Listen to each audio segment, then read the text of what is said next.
Cast Fireball. in a wizardly way.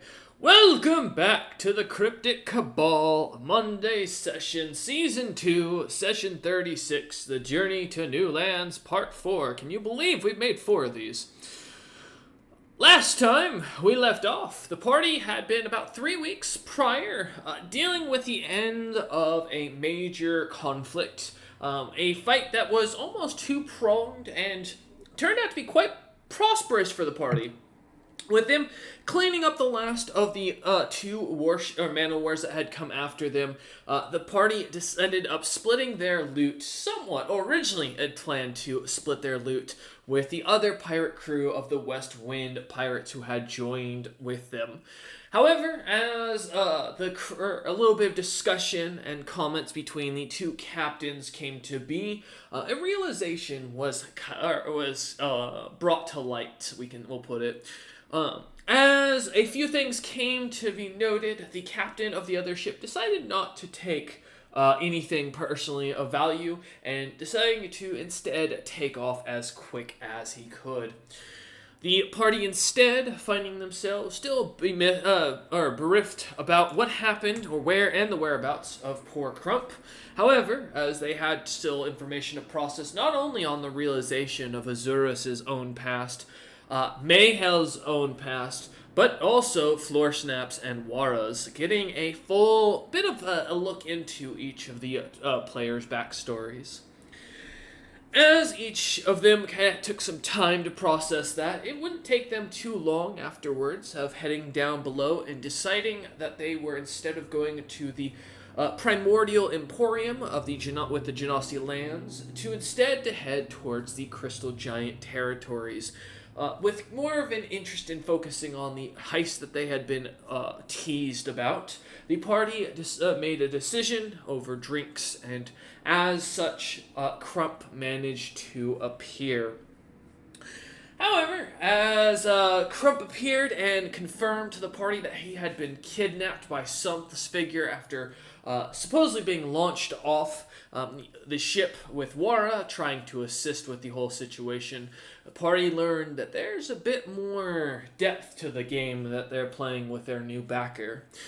But with a route decided, a decision made, and all party members accounted for, Wavescales and his crew would begin to tow behind the other man of war while repairing it, continuing their route at a comfortable pace as Captain Azura tries to drive the party towards a easier route.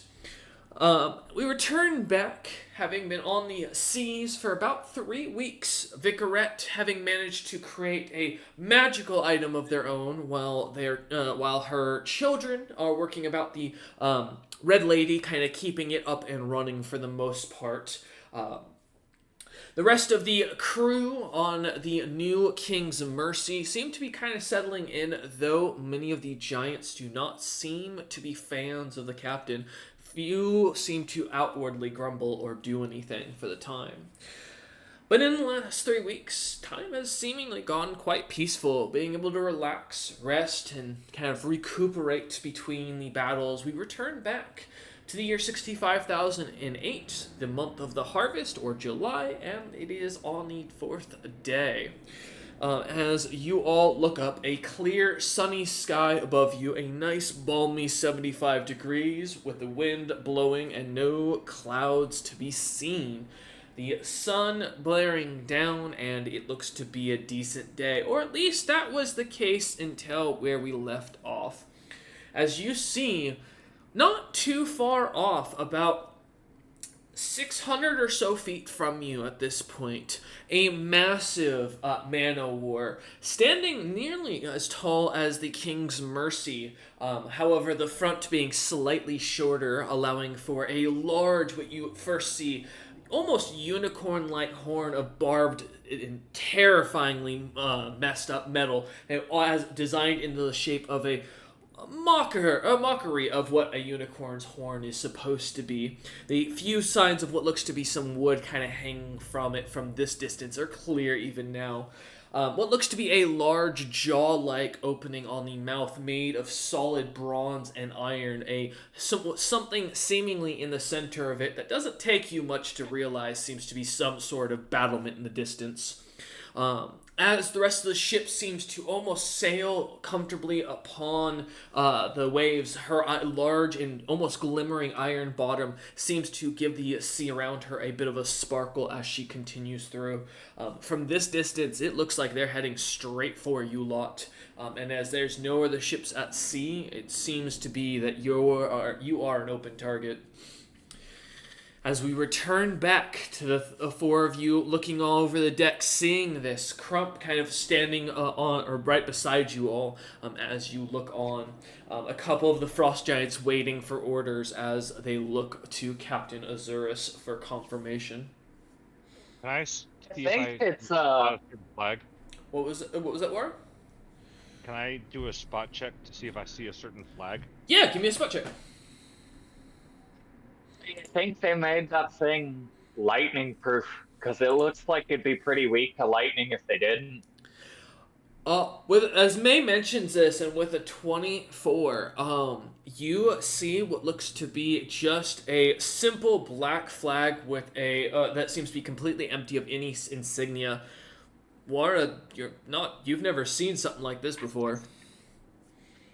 I holler to the captain. Captain, black flag flying.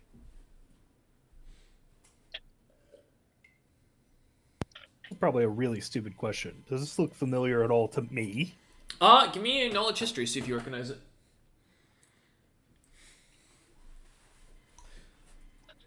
28. 28. As you look on, no, not in the slightest. Yep. I would have been a lot more concerned if I recognized it, I'll be real. Yep, that's understandable. But nope, this looks to be a metal ship like this. This looks to be something more either pretty modern for what she is, given the size.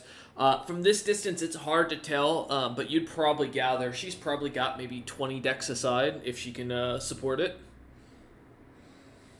But, yep. How far away is it right now? 600 feet. What you're saying is it's in range. It depends on what the captain wants to do. Yeah. All right. It appears this one is likely a fellow pirate. Let's see what they want. If they're hostile, I'll send them to the bottom of the sea. Alrighty. Do you want me visible or invisible? You can be invisible. I'd like to, listen, I don't want any open hostilities between these folks. However, be prepared for anything. Alrighty then. I look over to Floor Snap. I make Floor Snap invisible, and then I make myself invisible. Okay. I assume, Floor Snap, you're not going to refuse. No, I like mull it over for a moment and just kind of nod my head. I'm invisible. Nobody knows the gesture, but the head has been nodded. All right. As you nod at that, as you vanish into invisibility, disappearing into the background, May kind of soon following suit. The other Frost Giants on the ship kind of looking up, waiting for orders. Yeah, I'm also gonna activate C invisibility on myself so I can keep Floor Snap invisible. Okay. And also in case the enemy has any invisibility bullshit going on. Okay. Got you. All right, boys, we're going to take her in slow. I want no aggression towards these guys. We're going to see what they want. However, stay on your guard. If they want to fight, we're going to sure to give it to them. All right, Captain. Give me a diplomacy check, Captain Azurus. Absolutely, I can do that. All right. There we go. There's my dice. He's getting out the revolver. Give him a minute. Yep. And I pull out my gun. This is what I call diplomacy. Best policy. It worked really well in All right, flooding we- lands. We are working with a dirty 20. Okay. As you say this out, the crew seems to kind of hop to pretty quickly, hearing a superior, someone speak with a bit of power behind him, as if you're someone who's in charge seems to kind of catch them almost immediately, as instincts of a sailor would, as many of them jump to, kind of leaving the trolls behind for a moment, as they seem to the trolls catch on moments later, as the two groups start to work getting the ship ready, moving about weapons, kind of stationing more gear on the upper deck, as well as down below. You can hear the sounds of the cannons being basically pushed and pounded and getting ready to be fired as needed. All right. And you're just going to go in slowly? Yep, steady as she goes. All right. Go. All right, let's get a... Give me a second. Ba-ba-ba. This does not count as a magical device, so I will take a Profession Sailor or Ride check for this. Profession Sailor sounds...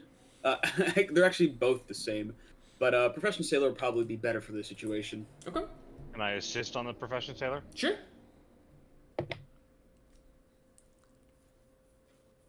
I'll do the best assistance I can, doing nothing. Staying out of the way.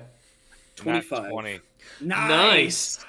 Between the two of you, as you kind of get the crew moving about, grabbing ropes, pulling sails to get them out, to get the ship moving a little bit smoother, as you begin to see or get order or shout out orders for certain things to be stowed by the rails, grappling hooks being kind of loaded and set aside, the crew begins to hop to almost immediately as Wara starts giving out direct orders and seemingly jumping in and assisting on many of the tasks, as Captain Azur starts bellowing out orders individually and starts getting his men moving. As the ship really gotten his sea legs. Yeah. With a 24? Yes, as you look on. As the crew seems to kind of follow up, a few more minutes go by, the almost painful silence of the lack of gulls and nothing but the sea kind of going back and forth, as the ships kind of come closer and closer into contact. Let me double check something for the King's Mercy. What's the speed on you? Not anything quick, I can assure you. It is not. Nope. All right, cool. It is slower than the other one. All right. As the large ship from this distance begins to kind of come up on and get closer and closer, catching speed from almost an invisible wind, its sails still rolled up. And you can now get a better and closer look of what looks to be the appearance on the front of the ship is a large sea hag's face, a grotesque-looking and angry sea hag with her mouth open, sharp teeth sticking out, and a horn coming off of her forehead, almost as if like an evil growth. The rest of her body seems to go under, or the design seems to lead it to as if she is underneath the ship, carrying the ship as the iron piece that you realize seems to fill out the entire basin of this ship. The side or the wood seems to give almost a strange glimmer to it as the ship continues to move. You see no paddles or oars on the side of it, and the sails still stay standing, but this ship seems to be making decent speed as she continues to get closer. Give me spot checks or search checks from the party for those who are curious about what's on that ship. If you're just waiting for this thing to get closer, you do not have to roll. 25. I've been sent a message in a bottle by the captain. Oh, I got a yeah, 20. I don't have the list of all of like the upgrades and stuff that's on this ship. This ship is all right. Yeah, give me a minute. Like, if there was any, So I know no. you said you were like looking something up for the ship, and I was wondering if there was anything like I should know about the ship besides like the, a naval code like man of war lineup. So I'm gonna say there isn't because I'm gonna fully ignore it. There's a little note at the top of my script here, my plot that says DM, don't forget to do this. and it just says King's Mercy and puts question marks next to it. Now I know what that meant. All right, no worries. We're good. I think though I can pull it up from a previous session. It'll just take a quick moment because that was 2 sessions ago you guys were fighting these. So I think I sent you most of the ship's information last time, but I'm not 100% sure. Yeah, here you go. There's this. I'm just double checking. Yeah, otherwise she is a normal man of war. Gotcha. All right, cool. Yep. Thank you. Not a problem. All right. And then I've been sent another message in a bottle. Oh, thank you for a picture of a bunch of ships. Classification list. Yes. Alright, but with so 25 from Wara, is it search or spot? Spot. Alright, floor snap for a natural 20 for 30. Thank you. On the search, and then May, it doesn't really matter too much, but with the 6, was that search or spot? That was search. Okay. 18 search. Alright. As you all look on, May, kind of distracted by the excitement of potentially more creatures to eat, as well as kind of keeping your eye on the cautiousness of this thing having a large hag-like depiction as a face, kind of catching your attention, really focusing your eyes for a moment. You kind of try to figure out, is that someone you know? Is that someone who should be important? As you're kind of like running through things in your head. The rest of you look on and notice there looks to be a large figure at the helm that is massive enough to actually stick out from the distance. Standing at roughly around 30 feet tall, roughly, looks to be a massive black-scaled koboldkin. No wings sticking out, but giant black scales seem to go up and down him. What looks to be, even from here, what you can all feel, although I think half of you are immune. Give me a will save, as this is frightful presence. Not immune, but I got a high wisdom, so here's hoping. Yeah, I was going to say, for those who are fear immune, you do not need to roll. Man. Come on, 20? will save. Alright, so that fails. Dude. This is, what was that, Warren? 42 or will? Will save. This is a mind-affecting effect. It is fear. Is the creature evil and cold-based? Not cold-based. Yes, evil. Okay. What was the name of the ship again? The ship you're on currently? No, the one coming at us. You don't see a name on the side of it from what you can tell. Yeah, if there's Man, a I name, it'd rolled probably low be on that. To be fair, if there was a name, it'd probably be on the back. It's also a fair point. 22. Alright, so fails. The 27 succeeds, Wara. 26. The Captain Azurus just barely keeping his nerve meeting DC. Damn.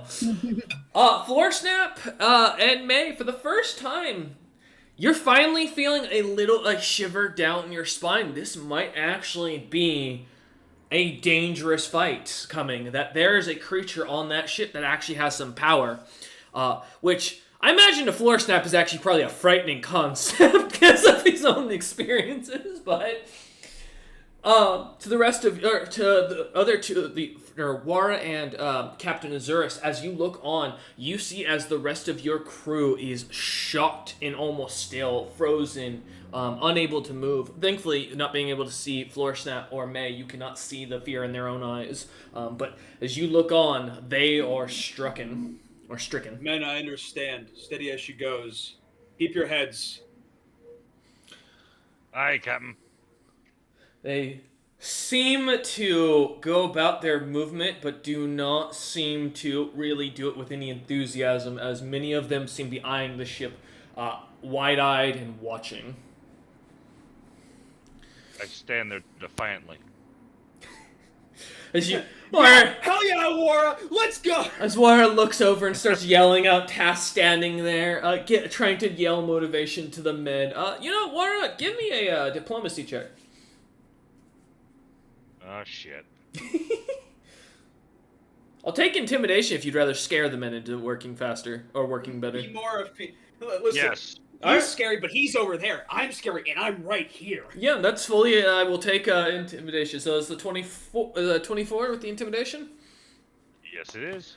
As you watch on, the men seem to kind of see you as you glare, and kind of showing your power. As you start grabbing ropes, start kind of pulling tools back about, starting to move, or grabbing barrels as needed. The crew seems to watch you, still with wariness, but some of them start to pick up their pace a little bit.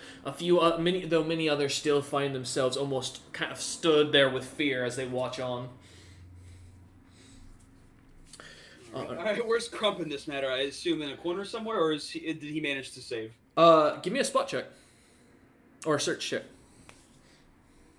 Alright, what was my search again? Yeah. 15. As you look on, Crump seems to be already on the other ship, climbing the side of it from this distance, as you can see a small figure already pulling itself out of the water. How... The trainer. You know what? Let him do his thing. It might be funny. Wait, do I see him? Funny I can yank him or back funny if you uh-oh? want. Funny haha, and maybe a little funny uh-oh. Honestly, I expect both of out of him equally. With the fright, floor snap, I will say you and May do not notice the small cat climbing up the side of the ship, soaking and dripping wet as his, what you, finally notice is definitely a headpiece, as it seems to kind of lightly sag to the side, and you can see something gleaming on top of, Crump's head. Peculiar, huh? Man, he's athletic if he can swim that distance in this ocean. As you watch on, noticing it's only been a few moments, and he was here just a second ago thinking about that. Sorry, go ahead, May. He might just be filled with hot air and therefore buoyant. I wouldn't be surprised. Fair enough. But as He's my Crump, and I love him very much. as the ship We are aware. As the ship gets another 100 feet closer, now at this point, only 400 feet out from you, as you look on, you can see as Crump kind of climbs overboard and disappears into the ship for a moment, vanishing from sight as the ship continues moving forward. As you two gain another 100 feet on each other, now only at this point about 200 feet from one another, the ship seems to finally come to a slow. Now being able to get a clear look at her from the side, you can count about 20 cannon decks beginning to open up as these large bronze cannons seem to be coming out. However, as you notice, most of them, even from this distance, seem to have strange, draconic-looking skulls kind of around the mouthpiece. Interesting. So how close are we? We're like right there, right? 200 feet from each other at this point, as the ship seems to slow. All right. I'll also slow our speed in kind. Okay. As you begin to, you see as on the other ship, it looks to be figures start to kind of pop out. Their heads kind of begin to look over the side. One by one, you see these strange-looking, about 5 foot tall, almost-ish, bald-looking albino, smooth-skinned humanoids that seem to be almost kind of pulling themselves up onto the sides of the ship on the rails, looking over, many of their heads kind of gleaming, having ears like elves almost that point up. These creatures look almost alien to you all. One of them seems to kind of climb up onto the rail, standing proudly, showing his full figure. And not wearing a shirt, he seems to have a bunch of holes slightly in his chest with what looks to be almost lids that seem to be easily openable from this distance. The creature, almost like a strange piercing of sorts, as it seems to kind of send out this strange chortling yell that sounds like a mix between a turtle trying to chortle and a dragon's roar as the creature does so. All of the little figure, or all the other figures, seem to look up and then kind of jump down as the same one from the on top of the rails that just roared seems to follow. As the ship as they seem to scatter back into the ship, another figure seems to start to walk closer as the imagery becomes a bit clearer of him. What looks to be a 30-foot tall, black-scaled kobold in very beautiful merchant's attire, a bit what looks to be a thick nobleman's coat of gleaming bright red, his pants, his breeches seeming to be made of a fluffy red-like material that seems to kind of sway with him as he walks. A long, what looks to be Fu Manchu beard seems to drag down from this very draconic-looking face. As you can now better look at him, even from here, you can see the bits of gray in the Fu Manchu. Also noting dragons and koboldkin don't normally grow facial hair. As you see this figure, the magical aura coming off of him is intense, as you can even feel it from this distance. Almost to the point that you can tell what caster level this individual seems to be, as he watches on. All right. Well, steady as she goes. Got nothing to do until we get right next to each other, and we hopefully get to meet in kind. As you continue moving forward, the other ship kind of staying and swaying with the water. A little more time kind of passes as you lot awkwardly watch this, listening to the waves moving. The fear still hitting many of you, as Floorsnap kind of shocking himself out of awe, remembering he is one of his own abilities in the background, kicking the fear in the back completely. As the ship gets close, though, finally pulling up, almost within about 50 feet, only now ocean between the two of you as the ships come along next to each other's sides. You see as the doors for the cannons fully open up, displayed, and looking at some of the crew members of these strange albino humanoids seemingly poking their head out and looking up at your ship. The dragon standing on the deck, though, looks over at you as he seems to stare. His bright red eyes seem to be yellowed around them, and you can tell from even here he is old, Azurus. Good afternoon. My name's Azurus. I'm captain of these fine vessels. Permission to come aboard. And looks at you, his head swaying side to side as he kind of lightly pulls his finger through the long Fu Manchu that goes to like mid around his stomach, a long neck kind of emanating from his chest. As he hears this and kind of stops and goes, "You're not Jakix." I certainly am not, sir. He kind of stares and tilts his head the other way, looking at you, and then seems to kind of run his eyes slowly across the rest of your crew that's above deck, kind of looking at them one at a time, and goes, "Why do you have two that are invisible?" Well, just in case you were violent towards me, and we even had a chance of hell of getting out. And honestly, as we get closer, I see that if you wanted to wipe us off the face of this planet, you certainly could. You see the serious face kind of staring at you. Just a moment as it starts to look like his cheeks start to puff up, and he just lets out a loud cackle. Kind of meek as he does for a few awkward seconds, not really knowing what was funny as you watch this. Kind of calms himself and wiping a tear from his eye as he can kind of recatches his breath and goes, "You know, young man. Oh, here." As he grabs something from underneath the rail, what looks to be a long staff, and seems to tap it on his deck. A long, what looks to be gangplank extends out almost from nowhere, and almost as if part of the ship attaching onto your ship and embedding itself into it as you watch. And he goes, I don't much care for yelling, and I'm quite not uninterested in staring at you bob up and down as it makes me sick. Yours or mine, young man?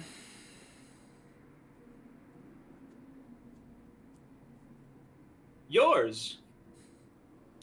He nods and waves you over and goes, Ill-advised, but should you choose to die today, it's better place than your own ship. Heading Alright. over to Azura. Want me to grab a barrel of rum? Maybe on standby. Just get it ready. I don't know if this guy drinks or not. Okay. I grab one of the sailors. Go grab a barrel of rum and bring it up. He looks at you, nods. But keep it discreet. All right, and I'll head up. As the crew member disappears down below, May and Floorsnap still watching as they're invisible from the ship. Are you two following over, or are you staying on the King's Mercy? I mean, he very publicly announced that he knows that we're there. Mm-hmm. And like, we weren't invited onto the ship. It doesn't seem like so. Okay. Mm-hmm. I'll take it as an invitation, mostly because, fellow old man. It's nice to talk to people of age category similar. All right. Sometimes. So yeah, true. All right. As Floorsnap kind of follows behind you, Azurus. Why are you also following over? Or are you staying on the King's Mercy? Follow. Okay. Well, if Floorsnap's going, I'm going, because I don't pass up that level of interesting things. All right. As Wara kind of leans over, giving the order, and follows shortly after Captain Azurus, as May sees Floorsnap begin to try to trottle his way over towards the ship. May starts following shortly after, right behind, as the four of you cross over onto the other ship. Almost immediately, you are brought to the scent of death. The ship seems to almost seemingly reek of this stuff. As you look about, the decks being mopped. Swabbed was the word I was looking for. Thank you. It's one of those nights. As they go about, kind of these small little albino creatures, kind of pushing the water and kind of whatever else was on there, this brown and black gunk, off to the sides of the ship. What looks to be a large, almost open belly that has some sort of fish inside of it. Look, as you kind of pass by a large quantity of, in fact, of fish. These little crew members seem to be going about kind of working, either pulling in nets or cleaning as they do, as the old black-scaled dragonkin or koboldkin kind of guides you lot towards the captain's quarters at the back of the ship. As he kind of points over towards the whole ship as a whole, kind of getting to the door of the captain's quarter, he looks back at you, Captain Azurus, and goes, I hope you don't mind. We are stocking up for a longer journey. The smell of fish entices the men. I'm very familiar with this scent. It reminds me of when I was younger. I quite enjoy it, to be honest. Yes, you must be one of those hag spawn lot I've heard so much about. Something of that nature. Although I'm certain you know exactly what I am. These old eyes can see invisibility. But the nose is what tells me you smell of hag spawn, just like I can tell that your friend, the one that's invisible, as he looks over at May and goes, that one is a hag of some sort, as she smells of it. The other companion you're traveling with, I can't tell what he is off the top of my head, but he smells like something familiar from my youth. And he looks over at War and goes, and you must be one of those few creatures that are local to the Proto-Fiend territories. I've run into a few of your kind in the past. They're not the most frivolous lot. True. Very true. As it kind of guides you into what looks to be a very old and dusty-looking kind of library. As you walk in, a large desk made of a grayish wood, a couple of skulls kind of push into it and indented into it as almost as if they've been sitting there for so long they've just worn the wood down by naturally being there. Dust covering many of the bookshelves, what looks to be a few mounted heads of different dragons, a couple of chromatic, one green, one purple, a what looks to be a brown dragon, a sand giant skull up there, as well as what looks to be a mountain giant skull kind of clearly depicted, each of them having some bit of letters down beneath them depicting how they died and talking about the adventure. On the far end of the room you can see what looks to be a flat map kind of put around a square, almost spinning like globe, but as a block. That's kind of been sat to the side, slightly opened, where you can see the looks of vials of alcohol kind of sticking out of it.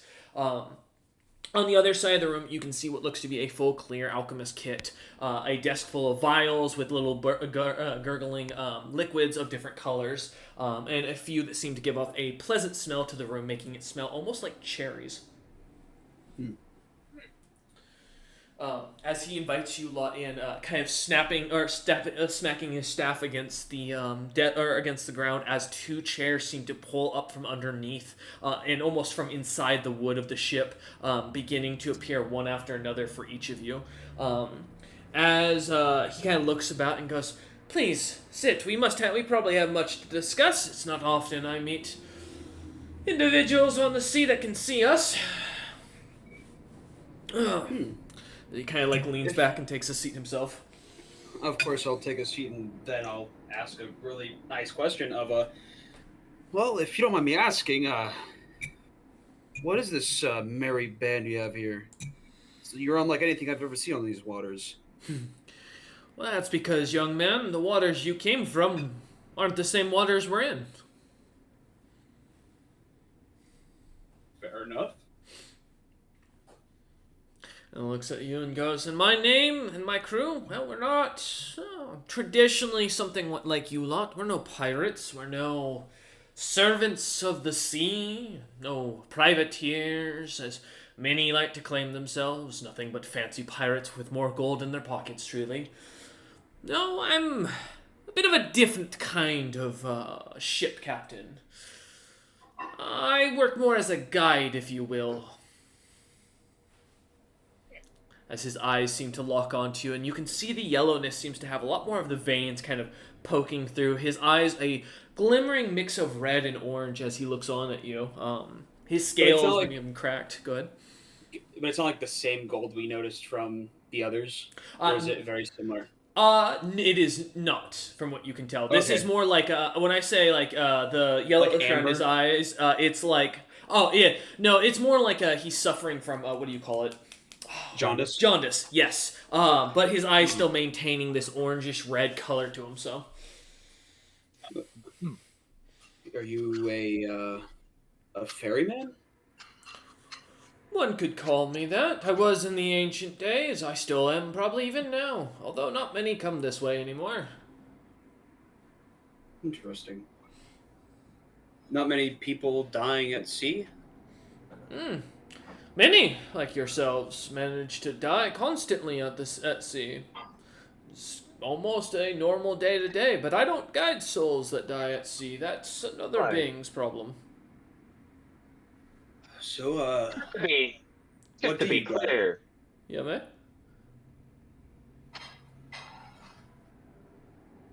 Just to be clear, we're not dead. He looks at At you least and not yet. he nods up and down and goes, "No, you are dead. You wouldn't be able to see me if you weren't dead. Only those with the mark of death can see those who serve what is death in its truth." Huh. I don't remember getting the mark of death. I frown and just start taking my robe off and looking for the mark of death. As you feel something on the back of your neck, Floor Snap, you realize it's just a mole. But as you look over, kind of after patting yourself down, looking through all of your clothes, looking at everything, looking over at the captain, you see a strange symbol glowing on the back of his neck. Oh, you mean this thing? The dragon or koboldkin kind of looks over and nods and goes, "Yes, those who are marked by him as dead and those who are meant to die find themselves usually seeing me." Bizarre. Death and I are extreme strangers. Gonna look at the back of Floor Snap's neck and it's like, so I have one on the back of my neck. As you go to feel on the back of your neck, there is no mole on the back of your neck. There is no mole, thankfully, on the back of your neck. Oh goddamn! My mic keeps cutting out on me. There we go. Well, is there What about the glowing thing? I got one of those. I like lean in close. There's nothing there from what you can see, Floor Snap. I just like lightly like slap the back of your neck. Nope, it does fizzle. well, sir, I don't believe we have suffered death recently. I could be wrong, but I don't believe we share that mark of death unless there's another way that one could see individuals such as yourself. Well, allow me to put in a simpler way you mortals might understand. Have you ever wondered what happens after you die? Well, Sometimes. you see, after I die, what typically happens is my insides are scraped off of whatever I happen to have been sprayed on by my mother, and then I'm dragged kicking and screaming back to this reality and made to pay a penance to her. That is a frightening concept and lineage for you, but I mean more in the idea of where you go and what happens to your individual being, we'll call it. Well, I've heard of gods and afterlives, and one would assume that whichever deity you worship, your soul goes to them, and if not, some random being would snag you up. You're starting to catch on, young one. This is I think you mortals call it something along the lines of the final farewell, the river Styx, the great Nile, the end of the line. The ocean you sail to but never return from. The final wave, as he looks at you lot. He goes, "You're on your way to somewhere far worse. As it seems your backer," as he looks at each of you, "doesn't seem to fancy your chances at whatever you are going to do. Otherwise, we wouldn't run into each other. Let me maybe start over and fully give you a good picture of what you're looking at. I serve as the ferryman or guiding light to those who serve the Morans. The final resting place, and the one who will take you to where your soul is deemed to be stuck," as Captain Azurus mutes himself to silently swear. The dragonkin continues, koboldkin, continues and goes, "You lots, I've been marked, killed, and arrived seeing me. Now I'm to guide you to where your next mission or goal seems to be. But do not misunderstand. You are dead. You somehow, cannot speak to how you died. But at some point in your last bit of travel, I imagine, think back to a time that you've forgotten. Something that seemed awkward, something that seemed capable of happening. That's probably when you crossed over." As he looks at you. Just kind of like Is look there- around. Uh-huh. You know, So we're dead because of something that we cannot recall happened. It's normal. As he looks over at Floor Snap. it's just like look around. It's like, you know, I thought there would be a substantial amount more fanfare when I died. Honestly, I think I've been cheating death for far longer than whoever the hell is in charge of that is happy with. Honestly, I'm surprised that everybody in my crew died, and that even the ship that we're towing is still here. If that's the case, He seems kind nods. of off. The seas are an off place. I know But that too. that means that I must guide you lot now to the next steps of the line. Guiding you lot to your mission to deal with everything and taking you where you need to be. The crystal giant lands, yeah. Close enough. I believe. So you guide those who work with the Morns. Not work for the Morns, but yes.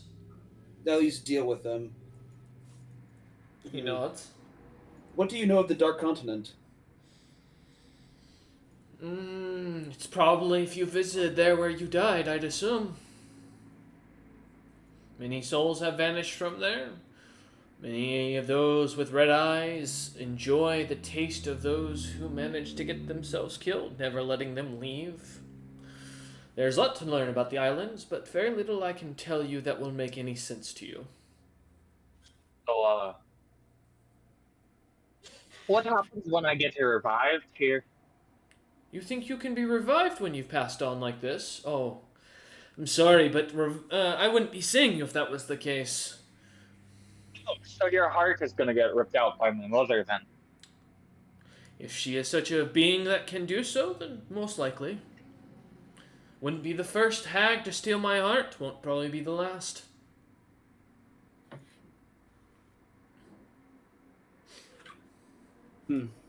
Interesting. So how do we know this isn't some elaborate, weird shakedown? Hmm. I mean, I don't feel dead. You haven't proven them dead. So How it do- seems a bit odd. How does one know if they're dead?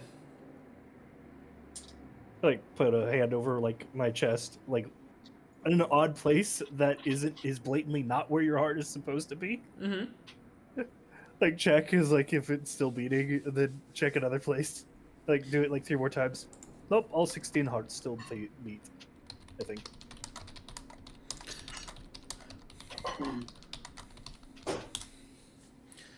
Well, Yeah. I mean, not all of us can go based on heartbeats. Or some of us don't really have internal organs. That's fair. My hearts don't actually do anything. I don't think. I just liked how they looked. Are they all yours? Yes, As homegrown. in- interesting. Anyway, However, hold on. Yes. This all started out with you thinking that our ship had G-Kicks. yeah, that's the word. On it. Right? He nods. Alright. So there's that. You approached us with the cannons out. Why? I did not give those orders. My crew is, what do you call them in the tongue? Souls that do not move on. Those that are still giddy with chaos is a kind way to put it. Serve my ship as a penance until they're well ready to push forward. Kind of how I run my ship almost. Except my shipmates aren't dead. Oh, I've sorry to tell you, good captain. Anybody who can see my crew and ship or have passed on, if they can see us, they have moved on. Maybe you came across the green Who are we sunset. talking to? The leader, this tall, old-looking black. Laura says that out loud. Oh, as sorry. a joke. He just looks at you and kind of does a turn of the head and goes, "You don't understand what I am a guide to your ending rest and to what you're supposed to do next. If it's supposed to be rest in peace, you will be taken to rest in peace. If it is to take on these crystal giants, as you mentioned, then it will be to do that. I am just here to continue my mission. Should you choose to refuse me, then wander the ocean aimlessly, dead without a name. Suits me, my needs just as well. Hey, that second option sounds a lot better. He shrugs and goes, Sure, thousands of years of torment, never seeing another ship but my own, always trying to make land but never having enough time to get there, and always seemingly getting more and more distant. The sunrise, never rising again once it sets, and forever a darkness and torment will follow you. Where's Crump? You don't see him anywhere. Give me a search check. See if you if you notice him anywhere, or give me a spot check if you want to try and look about. You said searcher. What? You cut out a little bit at the end there. Goddamn this goddamn mic. Searcher spot. Okay, thank you. This year has not been my year for technology. God damn it. Dirty 20 for search. Dirty 20. All right. As you look about the room for a second, there's no Crump here. And you didn't see him as you looked out on the ship deck earlier, looking back towards the door. There's no window, sadly, between the captain's quarters and the main ship. This seems to be almost a closed-off space. But you see no Crump, nor hide nor tail of him. Well, you said you were getting ready for a journey. Where would that even be? I told you I was taking you to your destination. That's the journey that I must complete, and then I will return to my homeland. Where's your home? The place you mentioned. Oh, interesting. Well, I certainly... Now, I don't know much about my kind, but I didn't really think we had souls in the same sense as other beings do. So I'm surprised that I'm here. Most are, and most don't think that. Most don't believe they have souls until they run into a gloom dragon and find themselves stuck in its belly permanently. Some find themselves in items, swearing at the outside of a gemstone as they watch eons past being used as nothing but a back scratcher. Fate is cruel and ever-changing. Hmm. Yeah, I just don't think we're dead. If we just decide that we don't believe you and we leave, you'll let us go? Truthfully, yes.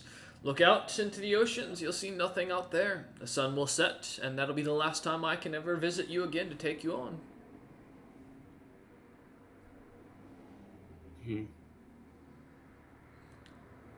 Besides him, is there any sense of magic in the air? Give me a spellcraft check. Because I know there was magic just emanating off this guy earlier. Mm-hmm.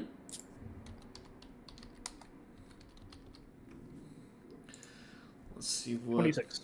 26. Gowns. Damn. Alright. Give me a moment. Yeah. So, first off, he is giving off overwhelming conjuration.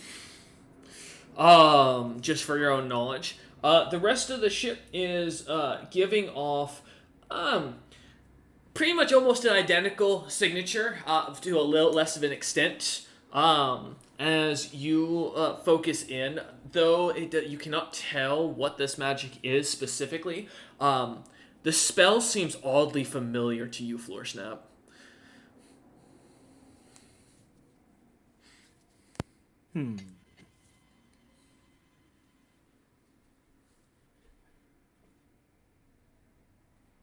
I like Is it just kind of like lean down to the deck, like kind of inspect it and like breathe a little like word to it and say,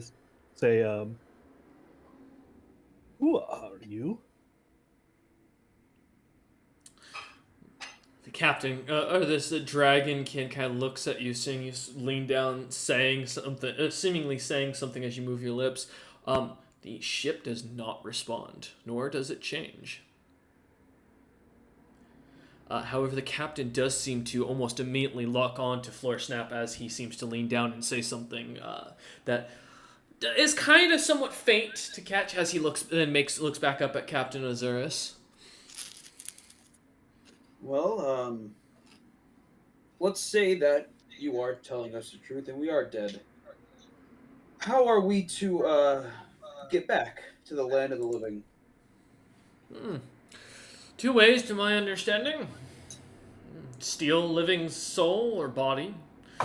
Second, complete the mission and pray whatever creature sent you here allows you to leave. It's not something that typically is a willing death that arrives here, I should make clear. All right. Well, what's the mission? You have your mission. I told you, I'm just here to guide you to it. Okay. So we've been killed by some Morin, most likely, and we're supposed to get this item for him if we want to be let go. He nods and says, sounds as if you've grasped the exact situation, at least from your meager understandings. Well,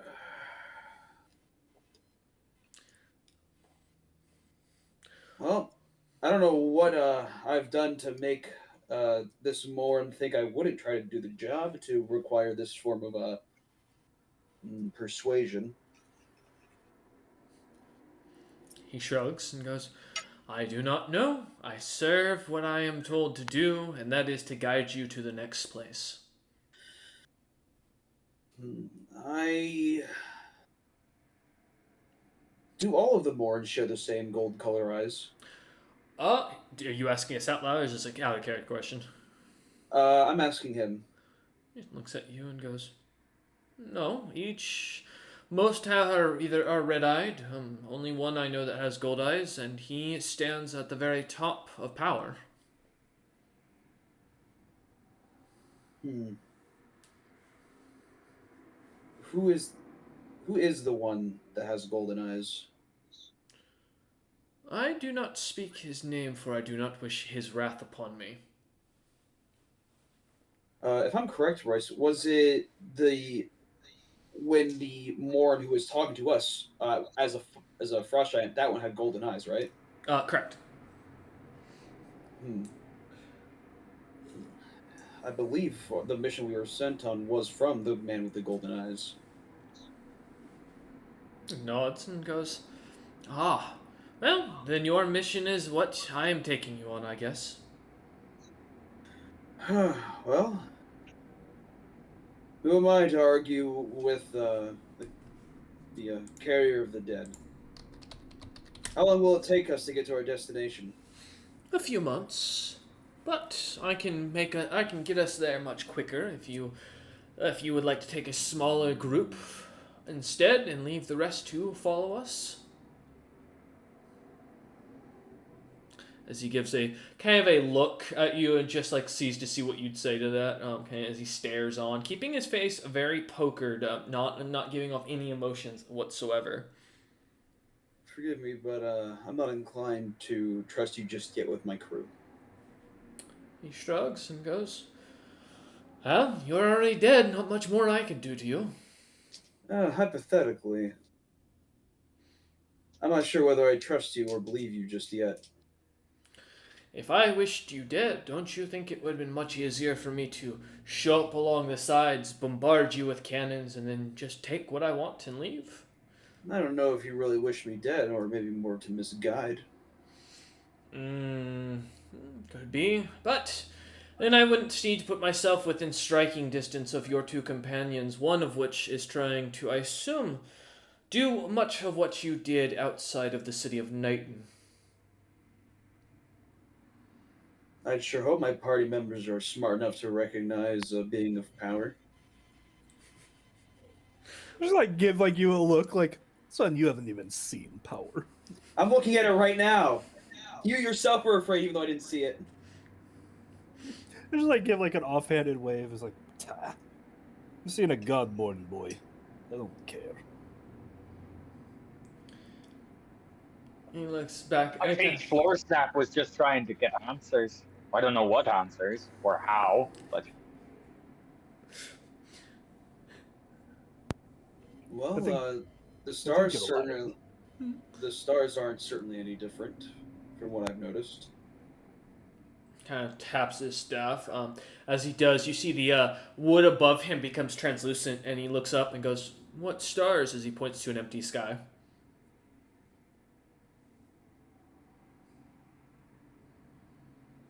What, are you saying we died as soon as we laid our eyes upon you?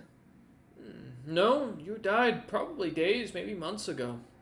Could be years for all I know. I just know that I finally came across you. Ran into one crew that was sailing on this.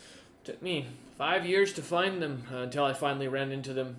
Fully by accident. It's not a magic, if you will. It's very much a chance of some sort. It seems to not always go off perfectly. As he smiles, a toothy grin.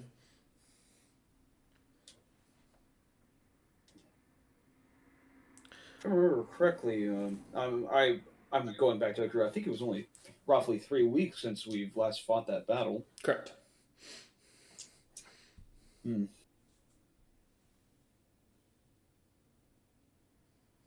According with navigation, we should be close by to our, intended target.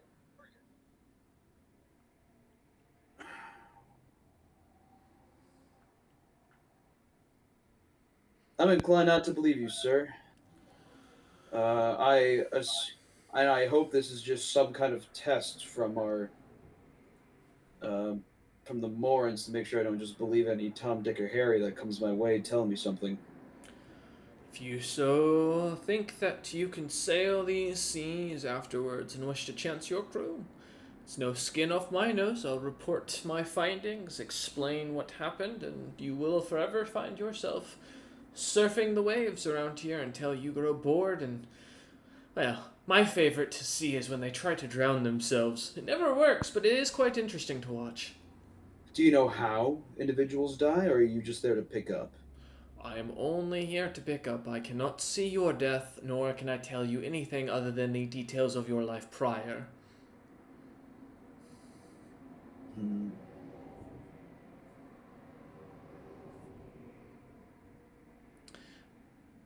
Now, if you have chosen not to take up my offer, you can please go back to your ship. As he kind of stands, pushing his chair back, and goes, "I do not wish to keep you from your, everlasting torment, and to be honest, I don't feel like sitting here and trying to convince you you're dead. I have to do that with most, and it's just not, it's gotten to a certain point here. I've tried, I've offered. If there is nothing else, then you must be on your way to internal damnation." In the worst case scenario, we'll just wait for the green flash. He smiles and goes, "That was a joke." Come on. It's a sailor's superstition. They're always true, huh? Not this one. But, if you wish, I've been informed that in my crew there's another ship coming up on our bow here. That should be a perfect example of what your fate should be. As he kind of like kind of still standing in front of his chair, pushes it back and starts to walk over towards the door. And he goes, "If you'll join me, I'm more than happy to show you before you make your final choice to get off this ship." All right. He opens the door, and as you look out, you see what looks to be a destroyed version, or in perfect good shape version of the Wing's Brightness, with the Frost Giant crew on it, sailing past. Many of them looking like they have been there for thousands of years, as if they, though not aged a moment physically, the eyes as they look on as you all kind of make your way over towards the railing, seeing this. Looks to be as if they've been here forever. The ship creaking, almost looking as if it's falling apart. The sails cracked over. The few frost giants that seem to look over at you seem to look on with surprise and begin to make these strange groaning and moaning sounds as they weakly try to raise their arms out towards you as the ship swims by. How far away is it? About 75-ish, 50-ish, or 75-ish, 100 feet. What ship did you say this was? The Wing's Brightness, the ship that you lot sunk. Oh, well, that you are repairing currently. Interesting. Why are there giants on that ship? I guess. Yes, Are those? Florishna. Are those the dead of that ship? From what you can gather, yeah. Good. Yeah, I want to try and like pick up like any like loose items that I know like are within like my weight range, like as it's passing by to confirm it's not just an illusion? Yeah. There's a bunch of stuff on this ship. I mean, there's a piece of rope, piece of lumber, a couple of nails, hammers, tools of all sorts, kind of lying Hey, about. here, take this cheap 10 gold piece of Zurite that I have. This cheap gem. As you looking around, Azurus kind of just pulls out of his pocket, not leaving the locked eyes of the ship, and kind of just hands you this small gemstone. Oh no, I was not picking it up from our ship. I wanted to pick it up on. Yeah, this is on ship. their ship. Yeah. Okay, cool. Well, It's something, dude. probably not the illusion. As you take the Azurite and go to chuck it, I assume, or yeah. All right. As you go throw it, give me a strength check, or are you just using telekinesis to launch it over there? I'm just gonna beam it with telekinesis. Oh, okay, then yeah. Give me a to hit, let's say, for it. I know I've given you a roll for this before, so just to see if you can hit the broadside of a ship. Yeah. I know they only have an 8 AC, thankfully. As the gemstone goes slamming off, you watch as for a second the entire ship seems to kind of almost stop, and as the gemstone smacks into it, it drops down, immediately hits something and giving a fast, loud wooden thud as the drops down into the water. The ship having slowed almost to a complete stop as the gemstone goes by. As the koboldkin standing beside you looks on and goes, "See." What? So like they stopped and like wait so that the thing couldn't. The ship go slowed, yeah, basically slowed to a stop as the Azurite went flying at it, tapped into it or smacked it. Almost as if this koboldkin purposely slowed the ship down just so you could throw something at it. Gotcha. So what does that staff do, if I might ask? Seems you have control of a lot of things with that. It's an item I've made to deal with the day-to-day. They call it the Staff of War and Peace. Interesting. It's a gift, if you will, from employer, my original employer, a sweet individual. Something to remember them by. What is the spell that's on you in this ship? It's familiar, and very few things are familiar to me. And they shouldn't be familiar.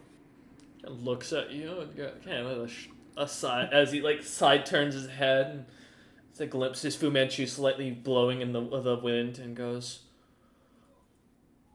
"Oh, I imagine it's something along the lines to let us pedal within the in-between of the planes. I'm not 100% familiar myself. Every time I try to think of it, my mind seems to go blank as if a spell has been cast upon it. Couldn't tell you."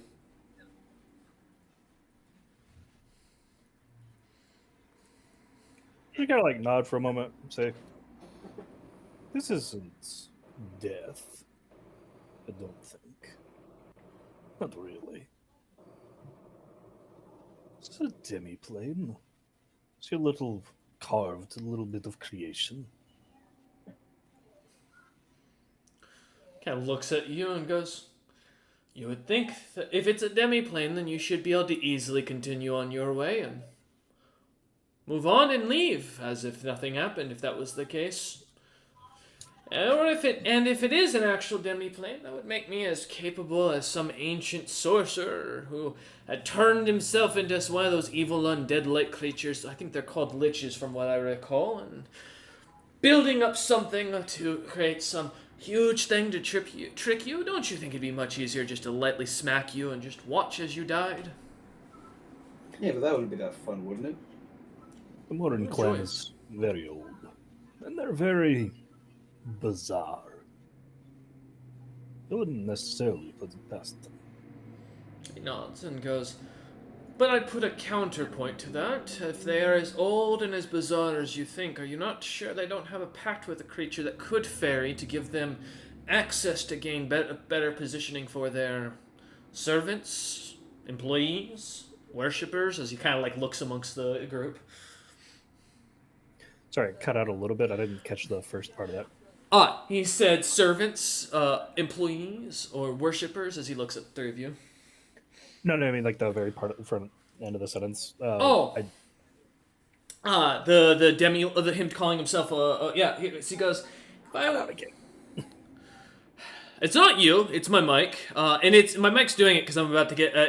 This only happens every time I'm about to find something. Either I'm gonna come into money or something, and then I'm suddenly have to replace this fucking thing. This is the third one I've had. Blue Yeti, they know. I'm telling you. Yeah, as he basically what he said is that if this is a demi-plane that he created, then he would be basically a lich of some sort, and if that was the case, then wouldn't it be easier to kill you? Well, yeah, but we already been over that part. I don't know, man. Listen, go rewatch it on the recording and hope it caught there. Gotcha. I just kind of like tilt my head. It's like, well, yeah, we already went over the part where you could probably kill us if you wanted to.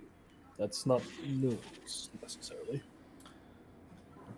He shrugs and goes, yes, but if I could kill you and I wasn't some old and devoted or had a deal with one of the Morans for something, then, I mean, why not kill you right now? Why let you leave and enjoy a second of freedom? Why invite you to walk off the ship at all? I could have cornered you in the captain's quarters, turned my ship against you, watched it change its shape, and devour you whole. It would be much easier, as he kind of looks at you and shrugs. Ah, so your ship can change shape. No. Well, it can go underwater. It cannot shape change. I assume that's what you were trying to speak to it in that strange tongue of yours? Honestly, I just wanted to know if it would be more truthful than you. He nods and goes, if that's the case, try talking to one of the compatriots those aboard, as he looks about and like waves his hand to you and looks at Captain Zerus as well, kind of not really starting to seemingly get a little bit more annoyed as he's trying to give you guys seemingly trying to give you guys assistance. As he looks back and goes, ask one of them about their fates and experiences, or continue on your way. Again, I'm only here to complete my end of the bargain as I'm required.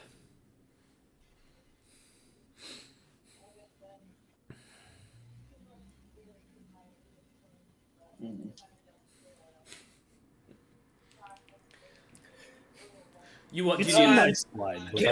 Can I sense motive or something? Yeah, give me a sense motive. We can do. Yeah, you fully can. I usually leave it to the players, though, to kind of take in the norms to give a sense motive on that. So yeah, feel free. Let's see what happens here. As Florstep kind of looks at him, contemplating for a second. 19. And what are you trying to gather? Whether he is really just yanking my chain or not. Okay, so you need to give me specific wording because I'm going to tell you outright he is not yanking any chain. Wow, really? You're right. But I need to know what you're looking for because that's how I set DCs. Gotcha. Well, what I'm looking for is whether he is trying to manipulate us.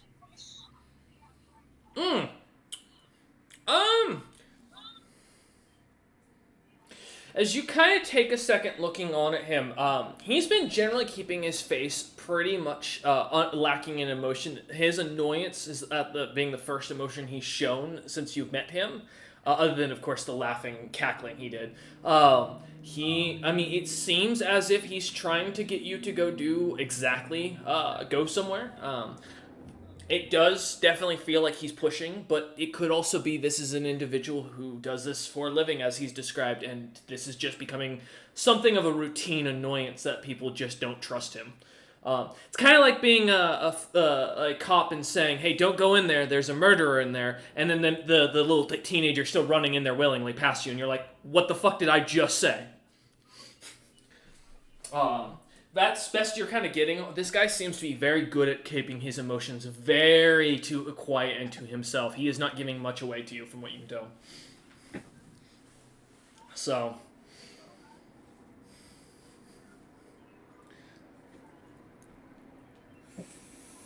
I want to sense motive something as well. So, Sure. he gave an opportunity to potentially open up the door for something. When he's talked about having made a deal or a pact, or like serving the Morans, did his facial expression change at all? I got a 16. 16? Not in the slightest. There wasn't a hint on his face at all from what you can tell. Gotcha. Well, unfortunately, I still think he's totally full of shit. Wara, give me a survival check, please. It sounds like the name is living up to the skill check. I pull a scroll out and reading it. I'm looking at his staff. Oh, all right. As you do this, the survival check was not response. Don't worry. As you do this, this staff does not seem to be an ancient artifact, thankfully. As you look through the list, reading it, this doesn't fit any of the descriptions. There's no name from what you can tell that seems to look like this kind of a stick. As you look at his staff, though, something does catch your attention. There's something about this entire situation that's giving you the heebie-jeebies, and as you realize it looking at the staff, just for a moment's flicker, and just because you met the DC barely, you see his staff changes from what looks to be a simple hunk of great wood, which, I mean, you're no merchant, you're no mage, you don't know exactly what this thing is, you just know great wood is typically a higher end valued wood, and typically nobles use it for magic, like for their staves and wands. It's supposedly more conductive. But the idea, as you see this, for a second, it changes its shape, and you see what looks to be a raw red coloration of a giant crystal that immediately gives off almost a sense of dread in you. However, the magic coming off of it also seems to almost immediately you recognize is like your own. You're seeing what you want to believe as you kind of look on at the staff. Truth-telling charlatan. That's what I said. The koboldkin looks to the side, looks at you, and goes, "Excuse me?" You heard me. Unless you I certainly didn't, because you cut out for me. called him a Truth-telling charlatan. yeah. Guy looks at you and goes, "Are you calling me a... I mean, I am telling the truth, that is correct, but I'm not sure what you mean by the charlatan term. If you wouldn't mind enlightening all of us." You are not what you appear to be. "Clearly, I'm a dragon who serves death. Well, the concept of moving people in between dimensions of death. Would you want to see a visage of what that looks like?" As he looks at you with just an annoyance in his eyes. Your staff is a gem. He nods and goes, "Yes, it has a glamour effect on it. I've not lied about this." And I haven't lied to you either, truth-telling charlatan. What are you doing? It seems I don't like being fooled. Seems like your first mate's looking to pick a fight with me. I'm not his first mate. Ah, so you speak out of turn as a slave or a sailor? Bite me. Well, what is the meaning of what? Looks at Wara and kind of leans his long neck down and looks him straight in the eyes and goes, "Is that an invitation?" Wara leans forward and sticks his neck out as far as he can right up to his snout and goes, "Try me." Alright, cool. He's gonna open his mouth up. Give me a minute. How wide does his mouth go? I assume very. Well, he's 30 feet tall, and his head is quite large, so, I mean, I'd at least assume it'd open up a foot and a half to 2, maybe, roughly, as it opens up. I do need a fortitude save. As a green gas begins to emanate out of his mouth. I want to pounce on top of his snout. Alright, let's roll an initiative to see which one of you two goes first. Well, This here's is an my interesting fortitude card of save. events. I think you beat me without... Well, actually, hold up. Do I have any bonuses? Oh, you're doing this for him. Cool. Oh, not enough to beat you. Fuck you. God damn it. I haven't rolled a nat 20. God. Jesus, turns out being Gas being does huge. not bother me. Alright. Yeah, you see as he opens up his mouth, and as you go to react quick first, what are you doing? Warren? 17 is my initiative. Oh, 17 is your initiative. Oh, Yeah, the okay. 26. You said fortitude save, so I did. Oh, 26. I thought the 26, I thought you had pre-rolled. Thank you. I apologize. If you want, I can flip them. No. The 26 is my initiative, and the 17 is my fortitude. No, we're good. Give me... I don't think you want that. Nope, not in the slightest. Let me double check to make sure I've got... Oh, DC is... Oh, you lucky bastard. You meet it barely. As you meet the DC, as you smell this gas kind of coming out of this creature's mouth, it stinks. As you feel almost a light high begin to take you over, War, as you kind of shake your head, recollecting your mind. Are you going to attack? I still want to pounce on top of his snout. Okay. The 17 is for the initiative, so let's go ahead and roll for your pounce. Let's see what you got. Alright. As Captain Azurus watches Wara just jump on this guy. He is my target. Uh-huh. That raises my AC.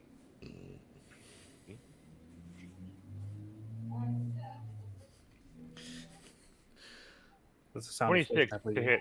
26, okay. 26 does not hit. As you go to jump on his snout, he seems to move almost immediately as his eyes see you coming up above his mouth. A little shocked look in his face as he shuts his mouth quickly and moves back. As he does, pull his tail back as you pounce, landing onto the ground in front of him. Alright, are you going to continue, or are you going to leave it at that, Wara? No, I got the reaction I wanted. Okay.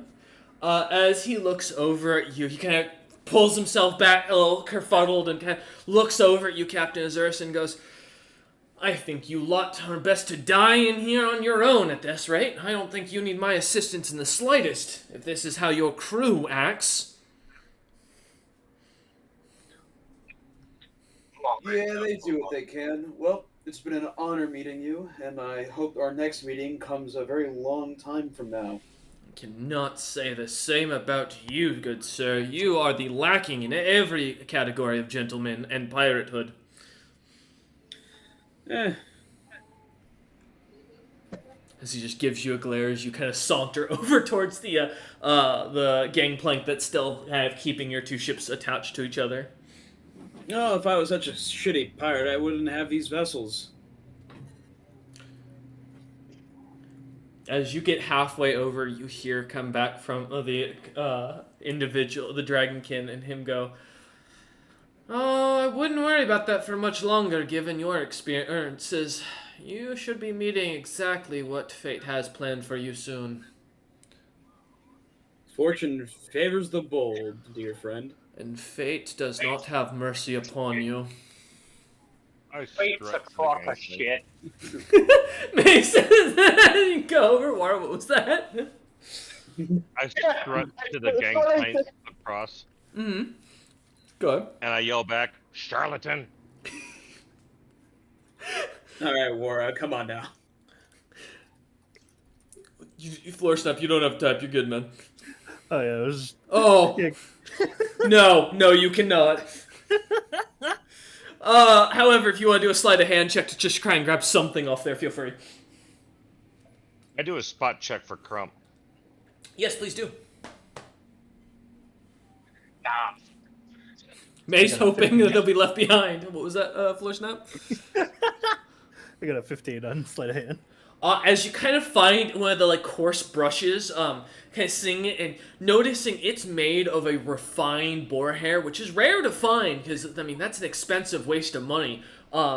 kind of seeing it immediately kind of lean down and quickly grab it, picking up and shoving it in front of you as you walk past, kind of nonchalantly, nothing seemingly happening as no one seems to notice.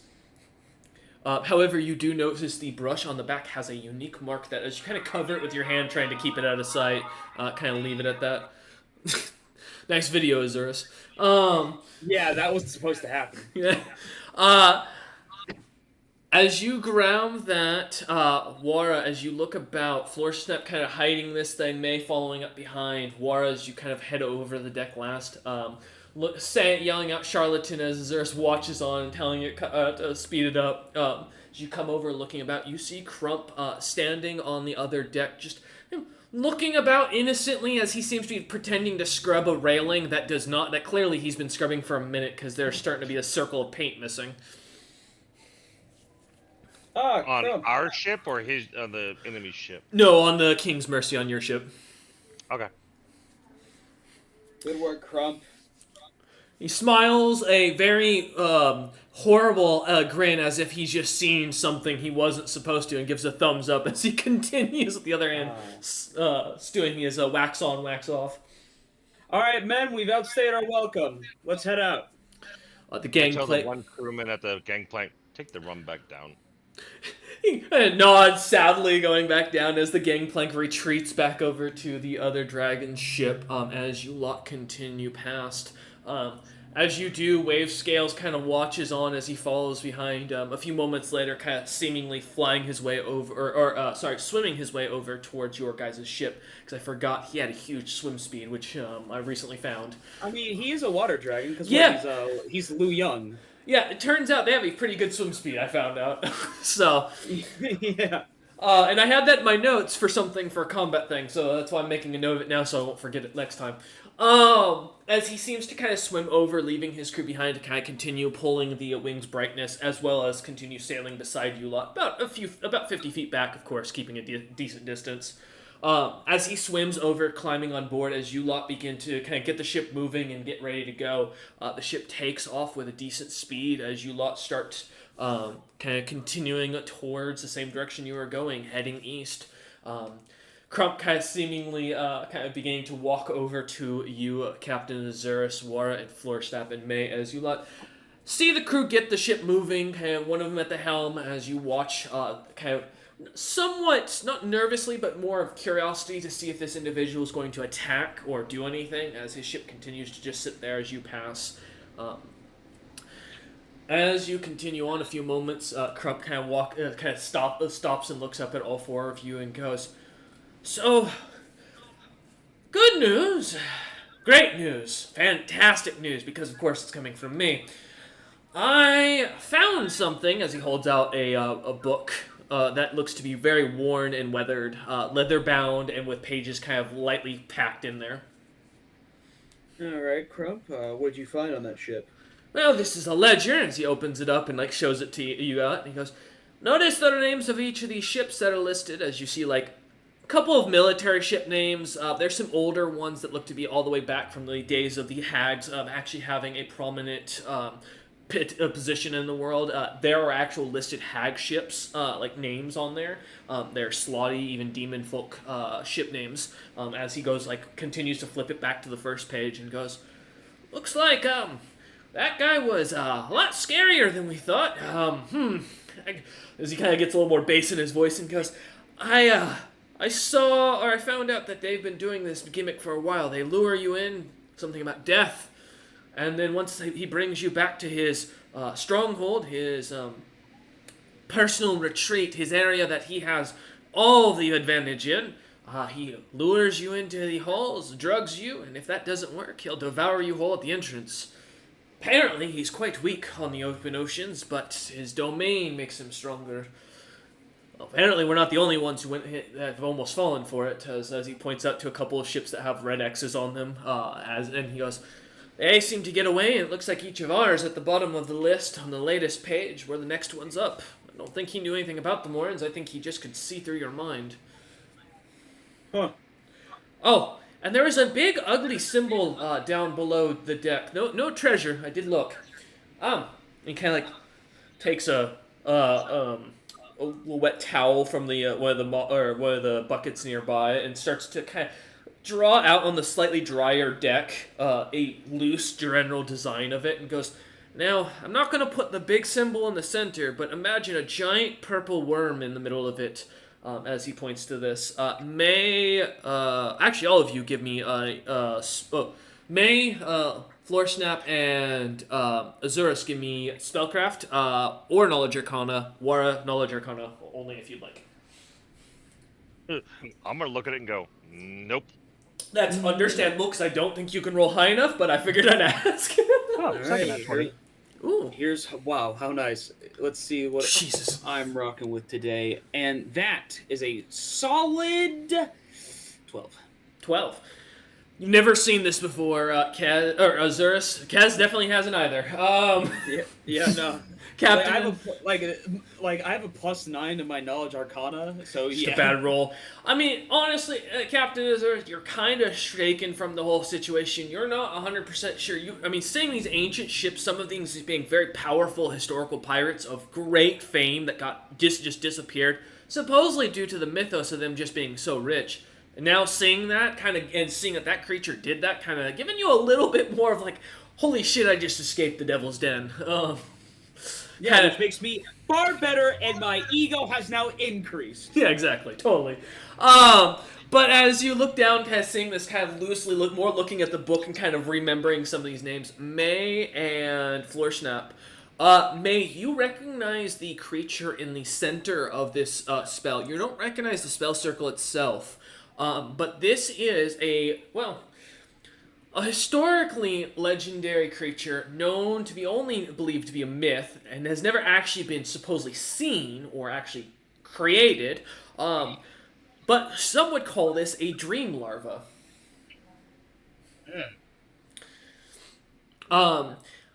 Floorsnap, you recognize this as one of the ancient spells from way back. This would be the epic spell Lord of Nightmares. A very crudely and terribly drawn version of it, but roughly the same spell. Although it seems to be altered slightly, as you notice the design seems to be more for the individual who has this body to replace their physical characteristics with the traits, but not the actual body of the larvae, because normally the spell would just make you into the dream larva. In this case, it seems that you would just gain bonuses and all of the abilities, but maintain your main form. So all the magic, all the strength, everything on top of your base stats. Which is horrendous, as you kind of think for a second. I guess it also, makes sense as to why he really wants to go back to his domain. Mm-hmm. But as you see this, Crump kind of looks up at you lot and goes, I kind of think I know what this meant, but I'll be honest. Magic was always one of those things that as a concept was more of an interest of practicality than study. I was all about the bang, not the buck. As he gives a light hip thrusting at that. Good. That lad. Pretty ballsy. If he could actually read our surface thoughts, when I brought up my mother. Oh, no, yeah. I had one of these. And he pulls off a ring of mind shielding and holds it out to you. Oh, you have one of those? I bought it in the last town. Warl got me really drunk. And he looked away for only a moment after he put me on the ship. And, it wasn't very hard to go and find it. I've been having trouble getting one. He nods and goes, I'm not surprised. It had a big chain on it, a golden lock on it, and I convinced the owner that it was missing, and he opened it for me. I think it was a brilliant, best plan I've ever come up with. Should have been made a whole story about it. In fact, what? I think I know what I'm writing later tonight. Sure. I'd offer you a trade for it, but I don't know. Hey, I'd appreciate keeping it, as he kind of shoves it back onto his finger and goes, it comes in handy for all sorts of fun, and Interesting. Plus, as Captain Azuris, as I've shown you, I make sure to make my keep by providing you with this. Oh, I did find something else. As he pulls out something out of his little bag of holding and holds out a blue piece of gemstone and goes, "It was this raw piece of ore just sitting in the bottom of the ship on a big pedestal. So I took a small bag nearby and replaced it. Thought it was trapped or something like that, and took it with me."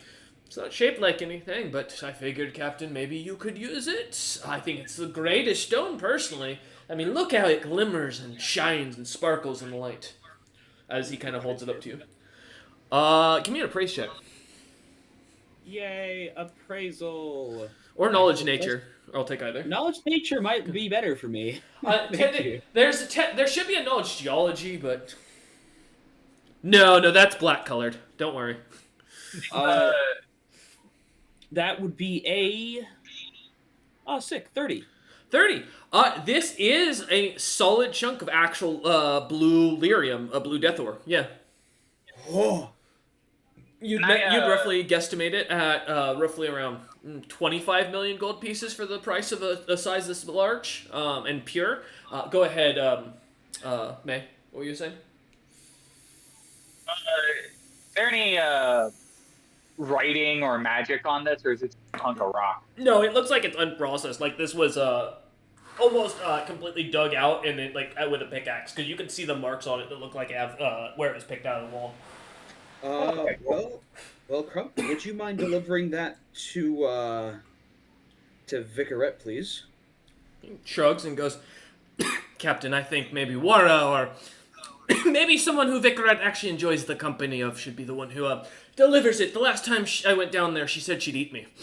And I'm pretty sure she might." No. I'll deliver it, because I really like the look of this lyrium. He nods. Reminds me of me. Unprocessed, glittering, and pure? Never mind. Blue and deadly. He looks up and kind of nods and goes, "Oh, I thought you were going with raw and bursting with potential for a second as well, Captain." You know what? I think there's just a lot of descriptors that match me and this stone. We can leave if you need the room to get to each other. Why would you say that? Crump gives you a No, wink. it's on the deck. It's just excessive. I mean, you've got the captain's quarters. You both share it. I literally have no idea what you guys are talking about. Sure. Crump looks at you and goes, "Just because the captain and I like to snuggle at night and I purr when he pets me does not mean that we are in that kind of a relationship. That is what two friends do for one another." Yeah, it's exactly. We're bros. He just likes the feel of my tail. He has a very nice tail. I have the best tail. Really, actually, I agree. This way. Yeah, go ahead. I just stare them both down, just thinking No, of, like how guys, little feel they're it. beating the allegations. Yeah, War just stands up and walks down, heads down below deck, disappearing off the scene. All right. Well, thank you for the find. Crump, I'll go ahead and deliver this to Vicarette. He nods and goes, I didn't find anything else, but I can go back." No, I would rather you be alive. He You know, nods. that guy is supposed to be a lot weaker out on the sea. We could totally kill him and take your shit. Maybe him, but I think it's the ship and the rest of the crew that worries me. "Oh, those creatures could see me no matter what I did, and one of them was able to still read my mind. It was freaky. It came up to me, asked me about my name, told me, it said, hey, and said, don't touch the big blue rock down below, which, of course, naturally first thing you do. I mean, yeah, if they didn't want you to touch it, they shouldn't have told you to not touch it. It's like it read my mind that I was looking for treasure. Like, I don't know what was wrong with the creature."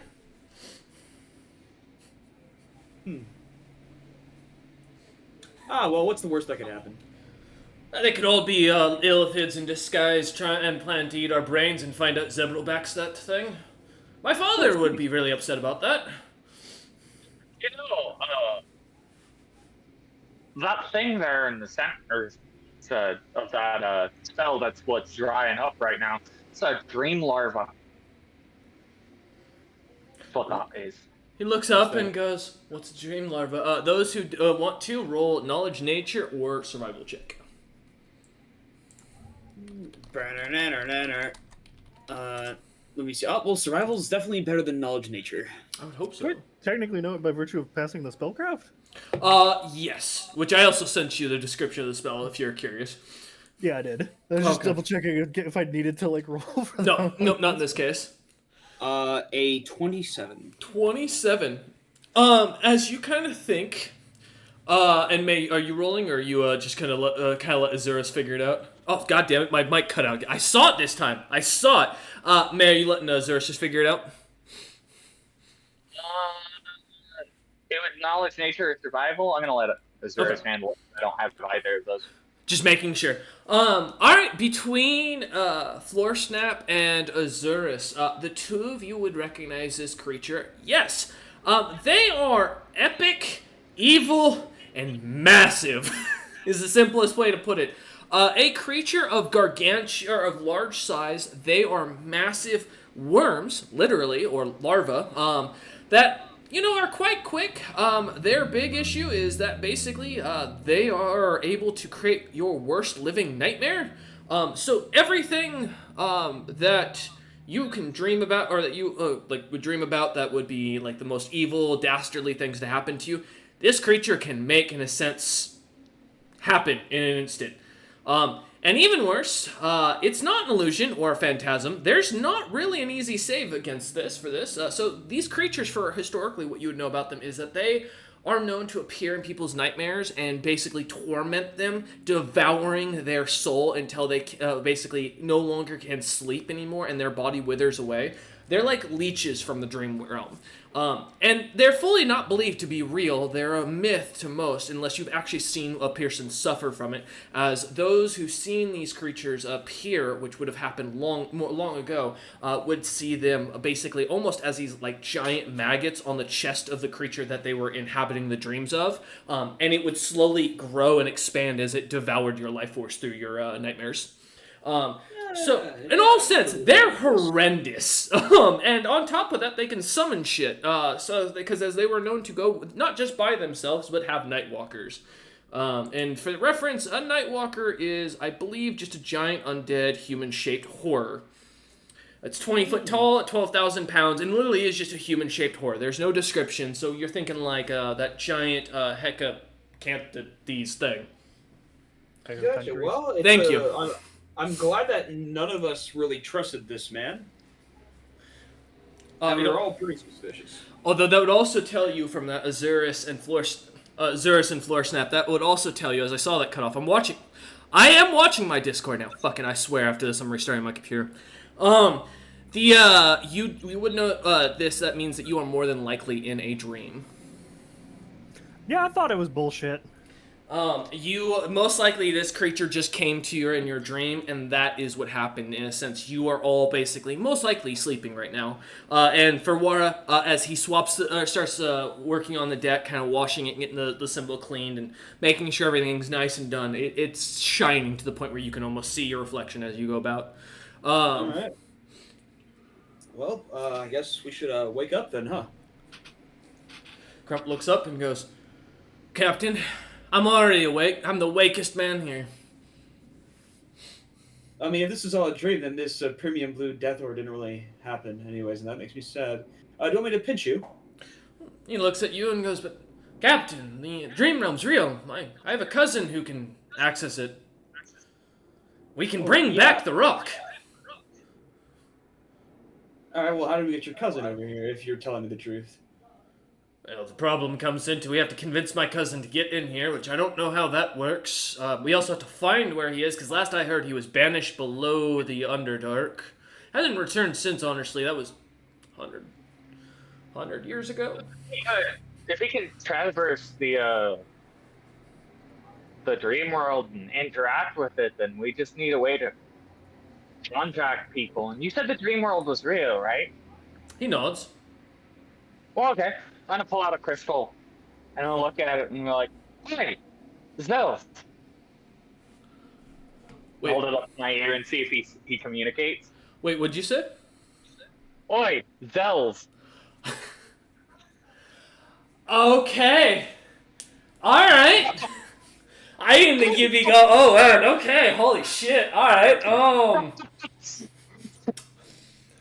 Okay. Yeah. You hear, as you hold up this crystal and say this, suddenly the word go. Wait. You can hear me. You can understand me. You're the one who broke my vacation curse.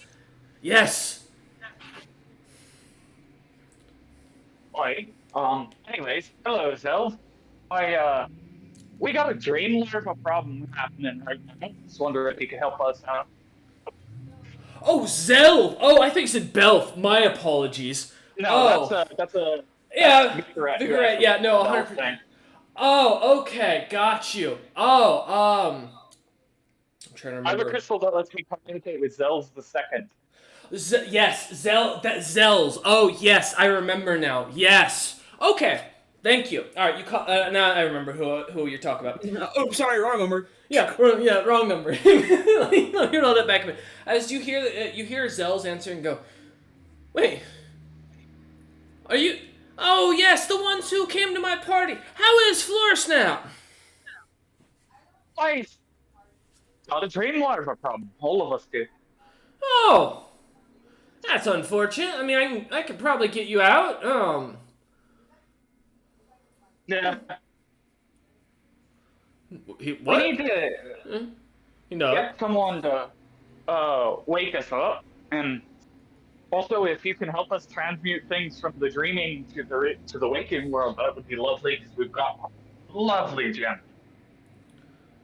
Takes a second. You hear it kind of goes quiet for a second. Goes, the gem I can do. That's just a quick. I've got a scroll for that. As long as the value exceeds a certain amount, the scroll should work. Beyond that, waking you lot up. Well, is your captain listening right now? No. Give me a diplomacy check or a bluff check. See the No, I'm not listening. All right. Dirty 20. Man, you sound like you're catching a cold. Alright, I put a scrying, enchant on your captain's, armor before you left, the cloak he bought. I paid the little merchant that he bought it from technically to do it for me. It was a cautionary thing after I'd expected you lot to get up to some trouble. I can get you up. What was it? I said, that makes sense. He goes, I can get you awake, but let's get that item through first, and don't tell your captain, of course, about the scrying, thing. He'll probably be very pissed about it as soon as he finds out that I've been using it to kind of, maybe make a little side cash on some betting on whether you lot make it to the next town. But how much is this, item worth, as you can hear him, like, shuffling papers around in the background? Honestly, I think if it has a wealth limit, you're going to be able to transmute it. Oh, I can move it from different planes, but it has to be worth so much value. We have explorers that have managed to make it, and you can hear almost the air quotes in his voice, to a place called Abaddon once or twice and managed to bring back rare samples from there. But again, they have to exceed a certain value, so like rocks don't work as a good example. If you have something that is highly valuable, that's the only things we can transport, because the magic otherwise won't lock onto it. And I want to tell him what it is that we're transporting, because magic and this thing... This Floor Snap kind of like holds his hands out in front of him, and you see like a light explosion appear in his hands. So... yeah, ask him if he could transport, say, Death Ore. I mean, he can hear his ball. Hey, is that Captain Azur? Captain Azurus, I don't have a scrying enchant on your ship at all. I'd never do something like that. Anything May's telling you, I swear. Yeah, alright. What's the likelihood of you transporting pure blue Death Ore? Blue? No, quite easy. It'll cost you a lot, but I can do it. Like the magic ain't gonna react to the lyrium or anything? We'll find out. You see, that's not what I like to hear. Listen, I've transported materials from Abaddon. There was a creature that went there called Shaw recently. That thing managed to scare dragon leaders. I'm pretty sure if we can bring back something that's, capable of his power, I think I can bring back a rock of blue magic. Well, I think you can, it's just that I don't know what the reaction's gonna be. As long as it doesn't summon Shaw here, honestly, I think that's a victory either way. Listen, guys, I don't think we really need this blue lyrium. I think we're okay with just getting out without it. I do want to tweak this dream larva's nose. I think we should not do anything. If you're looking with the to dream piss larva. off the dream larva, my best advice is basically create a giant time bomb in its demi-plane. If you got Death Orb, just basically set that thing up with a long spell that's gonna have like the wick in a sense. Goes off. Once the magic hits it, boom. Hopefully you're out of there by then. That should disrupt it and piss it off. Now, Time bomb, you say? I wouldn't personally do it because there's also the chance that turns the entire demi-plane into a real plane, and then there's a whole kerfuffle with it. But, that'd be the first thing I'd do with that Shadow Rock. Or you just throw, well, actually, I wouldn't recommend doing that, because if it sees you, it's probably going to follow you. Yeah. What if we made sure the absolute most catastrophically explosive and chaotic thing happened, and possibly just try and kill the stupid thing? The Dream Larva. Nothing's ever killed one from my history books that I know of. Yeah, listen, guys. I'm all for doing crazy shit, but I don't think we're anywhere near dealing with epic level monsters.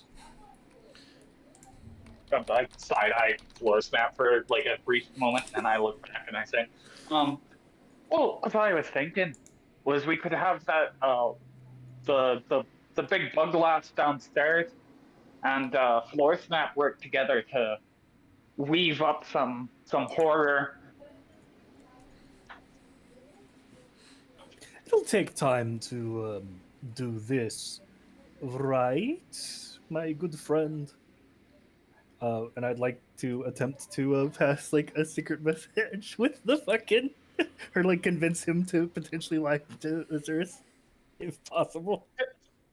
Yeah, if you want, sure. If you're gonna try it wait. I just want him to like buy me some time to do fuckery. Okay, if you want to try and convince him, yeah. We'll call it 2 diplomacy checks against one another. Or, well, actually, I think it's sense motive is technically, I think, the opposite in this situation. So, Azurus, sense motive, and Floor Snap, a diplomacy for the convincing to try to stick around for longer in this, basically a time bomb waiting to happen. I think it's as far as it goes. Azurus, what can you do for a sense motive? Well, I can't beat that with a sense motive. If you can nat 20, though. It wasn't a nat 20. Damn. As you hear this, kind of hearing him kind of trying to convince you to give him some time at this. I mean, as you look back, Azurus, the ship's not turning around and coming after you. It seemed like that dragon was fully willing to let you all just kind of continue through his plane of existence for eternity until you changed your mind. So I'm gonna give it to you on this. Well, despite all of the things in my mind tell me to get out of here, you know what? I totally believe you, Floor Snap. Let's do what you want. I currently have no reservations about you doing what you want to do. I haven't used mind control on you. Like, you're still you still have agency. I was mostly trying to convince what's his face to lie for me. For Crumb. Zels. Oh, my apologies. I thought you said you were passing something to Azurus. My apologies. I must have miscaught that. Yeah, I'm not trying to mind control another player, basically. Got you. Well, still with the 25. Let me roll something in the background here. Then we'll take it for a second. Never mind. Ignore the roll for a second, Azurus. My apologies on that. Okay. With modifier. You hear, as you try to kind of nudge Zels, you hear Zels in the background just go, Well, I wouldn't recommend staying longer, but Captain Azurus, if the creature's not planning to actively come after you, I will let you know their hunting patterns are quite simple. If you're going after these creatures, they're not speedy types. They're going to make you come to it. So if you wish to stick around and try and, fight this creature, you might have a chance, but again, you're fighting it on in its territory. Whatever it's trying to bring you back to is just probably its personal area, domain, or lair, as you will. So you're basically fighting in the frying pan, avoiding the oven. Great. As he kind of Personally, explains it. I would certainly love a $25 million rock. I have no idea what we do with it. I'm certain Vic could cook something up. However, I value my life more than a piece of gold. So, we're leaving. He's got a point. To be fair, you could probably leave it just in the water, and then the creature will be too focused on it if it was keeping it. There's got to be a reason it's special to it. Of course. Crump, throw it overside. And let's get out of here. Here, let me. Crump just kind of looks up at Captain Azurus as he takes the thing, and then looks over at Floorstep, and then looks back at Captain Azurus waiting for confirmation, as if not knowing. What do you want to do with it, Floorsnap? I don't know if I want you using telekinesis on this thing. Oh, don't worry. The telekinesis doesn't interact with delirium. You know that for sure? Yes. So I remind the DM also, yes, because we've interacted with it before. Yep. Because his telekinesis is it's an innate ability. It's not a magic. He's not using. Yeah, he's not using magic. Yeah, that's why is so much more juiced up. All right. Now that Let's is see to how far you say, can launch this bad boy. Now, as long as you don't launch it over towards the ship, I'm cool with it. yeah, don't hit any of your friends or anything. Because No. I appreciate it. Like, give like a winning smile. Like, bring it up like like a little like golf ball or like a bowling type of toss, and I breathe in, devour it whole, and like chuck it into the ocean. Ooh, I like that. All right. As you say this, give me a spellcraft check real quick. Also, we're ready to be woken up when I'm ready, by the way. Souls kind of takes a second and goes, "Oh, what'd you roll? Did you roll net one? I rolled a nat 20 again. Nice.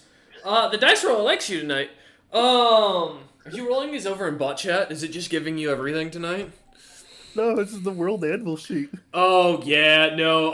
Dude, I've had issues with that. Yeah, it's been giving me nothing but ones. That's why I stopped rolling on it. As you launch this thing into the water, the thing changing its shape to a pair of jaws and then slowly shifting its form as it disappears beneath the waves, you watch as down in the water something starts to glow. And you get the strange feeling, Captain Azurus, that something's about to kill everything here. I knew you were gonna pull some bullshit for us. Now this is coming out of your paycheck if it goes poorly. We're about to leave, so. As Zell's suddenly goes, "Oh, there's the spell," and as you suddenly find yourself violently woken, hearing this loud chirping alarm of seagulls screeching in your ears, as the four of you, or five of you rather, with Crump included, suddenly awaken, seeing the rest of the crew still out cold. I just give Captain Azurus a shitty grin. See? Sometimes a little chaos goes a long way. I'm docking your pay for that. Crump looks I lost about. my money anyway. I'm gonna look to Floorstep and I say, I think you gotta shake everyone awake. I just crack my knuckles and start violently shaking the ship. Yeah, as the ship starts to lightly jiggle in the water, you see as a few of Wavescale's crew comes up above deck almost immediately at the shouting of Captain Azurus, as crew members start to kind of lightly find themselves kind of waking and slowly coming to. Wavescale comes out armed with his little battalion of water kobolds and looks about and goes, "Oh, God, it took you this long to wake up. Oh, Jesus. Ugh. Well, you all just decided to take a nap on deck. We decided to help ourselves to the milk and cheese down below. I hope you don't mind. Nah, you're good. Wait, However, make sure they're. What's up, mate? I do not know what Mel Yeah. just said. Yeah, like cut out. She said, "Wake everyone up." Oh, okay. Wavescale's kind of hearing that, just nods, and as he snaps and his men start to kind of help out with like getting those few who left awake. I'll help. All right. I'm just literally creating water on. As May starts walking around helping, Wavescales kind of walks over, still bread or a buttered piece of bread with him. That's been fully like toasted. As he walks over to you lot and goes, "So, what happened?" Epic level dream larvae. That explains the green flash. The green flash. Water just quietly under his breath, charlatan. Charlatan. I just give like Wara a fist bump. Well, that could have gone very bad. Krupp nodded and goes, "Yeah, from what I could see, whoever figured out that the creature had a weird thing going on about him, I mean, that must have saved you. I mean, it must have been because of my amazing ability to find my way on that ship that saved us all." Crump, I would ask you next time to at least tell me what you're doing before you hop out and go and invade another ship. "Oh, Captain, I wish I could have. I didn't do that on purpose. Suddenly something kicked me in the ass, and suddenly I noticed I was in the water clinging to the ship." What? Who kicked you in the ass? "I don't know, Captain." He looks about and he goes, and I'm pretty sure as he looks about the rest of the crew, he goes, "No one here is willing to try and kick my ass." Like slowly, like glance over. Listen, Crump, usually I'm with you, but we both know that Vicarette would probably kick you off the ship if she could. I can tell you what, I felt her foot in my ass before. That was not her. She kicked me out of her workshop last time I tried to go in there and ask about this green goo I'd found. And she told me it was to stop stealing her stuff and then kicked me out. Literally, I boot right upside the back end. It was not her. She's not that strong. Whatever hit me, as he like snaps his fingers failingly because the fluff kind of doesn't really do that and make the noise as he looks back and goes, "Hey, next thing I know, I'm on the ship and there's water on me and I'm like trying to hold on for desperate life, claws out and everything. And you know me, Captain, I don't go claws out for nothing." Yeah, alright, well, anyway, how far are we away from port? Looks up at you as you dismiss that. Just like, what? You see the look of surprise on his face and defeat as he kind of slumps and walks away.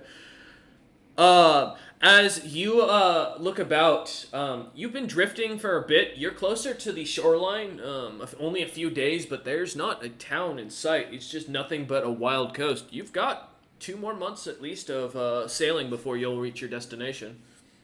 Wow, that's impressive. Yeah. You guys have not, or it is a far off place. This world's massive, to keep in mind.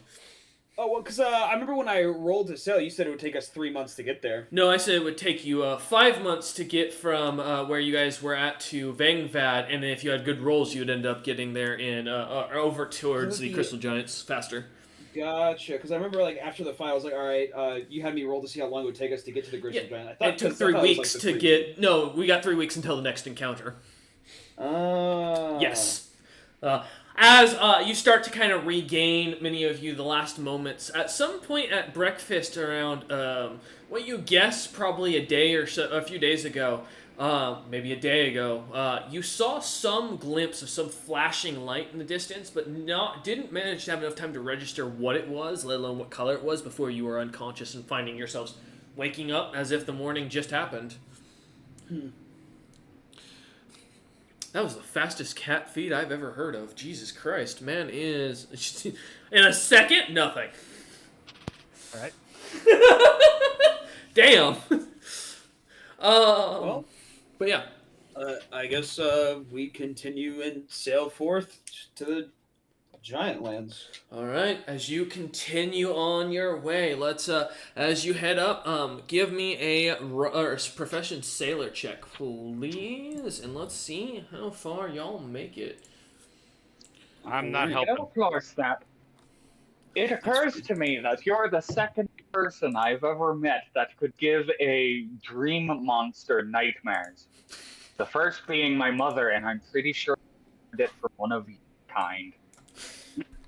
21. We used to fight a lot. 21. Okay. All right.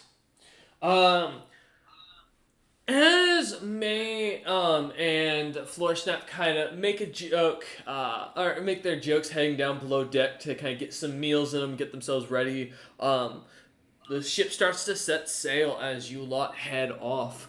As you make time, you guys have about 2 months of easy time. Is there anything you lot would like to do along the way? I assume you're searching for islands. Honestly, that wouldn't be a bad thing. Okay, Azuris, give me a profession sailor and a search check for that. I have a question. Yes, May.